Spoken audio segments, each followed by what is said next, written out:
apartments and things like that, and all this development, all these people are coming in, where are they going to go to work? What is the plan there? How does the county justify that? How do they justify building so much and bringing so many people in, but there's, where they're gonna be working at? If they're all retired. Well, the county's getting younger, and we don't have enough jobs, we don't have commercial. Problem is, people who want to live here, if they want to work, what are the attractive areas they can work in? We don't have much, because we don't have much actual commercial, we have no industrial. My thing would be, how much is set aside each year for affordable living? That I cannot find out exactly. Are there any comprehensive plans for affordable living? We allow developers to build all over. I would want developers to be able to give up a portion of what they're building to affordable living. And I believe you can motivate people by giving them tax breaks. We give developers tax breaks for a lot of things. Why not for affordable living? But you're right, we don't have enough affordable living. I've heard it from people who are in public service. They just can't afford to live here, especially if they have children. Can't live here. Oh, you asked me about my vision. Yes, sir. So the first thing when I speak to people is people look at this area and they say, what is the overall vision of the county? Every time they look at it, areas change, the character of the area changes. West County is no different. You look much different than you did 5 years ago, and all the residential development, it seems that there's no plan in place, no comprehensive plan. If you go to Collier County, Sarasota, you see it a little bit differently. You see more of a character. When development gets done, when it's put into effect, I want to look at how that's going to affect the area. As a county commissioner, you have the responsibility to see what they're looking to build. How does it affect the character of the area?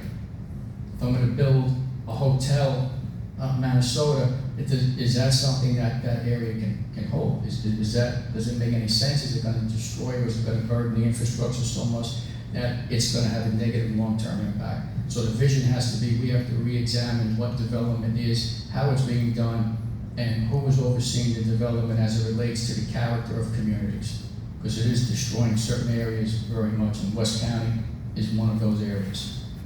Another thing is, we have I think a 1.5 billion plus budget for this year, Charlotte County, if those numbers are correct. Do you think that you can take 500 million off of that and still run this county? Just off the cuff, I wouldn't expect you to give a solid answer on that. Well, I can tell you from what he said, one county commissioner put forward a proposal to take $10 million off the budget and to look to see where else you could take money off. No one seconded that. One of the first things I spoke to Commissioner Deutsch about is I would love to have an open discussion. How do we take money off the budget? So to your answer, I don't know exactly how much, but he knew pretty quickly, $10 million, let's start a discussion, let's lower the budget. But my opponent didn't second that motion. No of the commissioners did that. So they just said, you know what, the budget's the budget, you deal with it, and only one person raised that issue.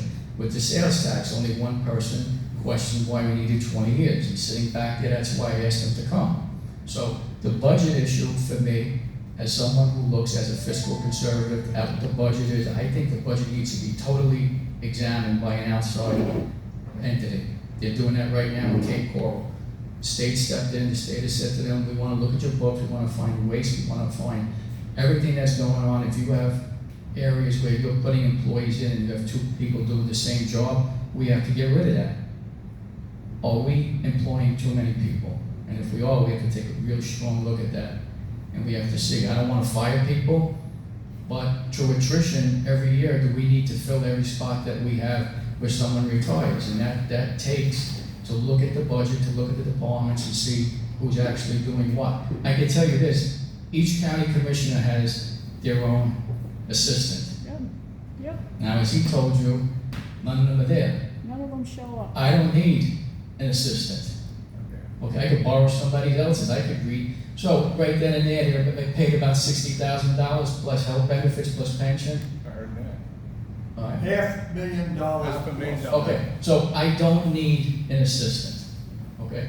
And again, I was shocked at the fact every time I went there to speak to someone, there were no assistants there. So what are they doing on work time? Do they even sign in every day?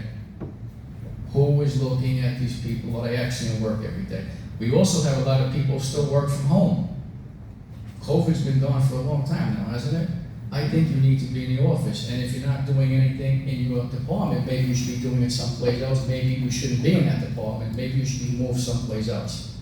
So I am sure there's a lot of ways where you can lower the budget. I am sure of that.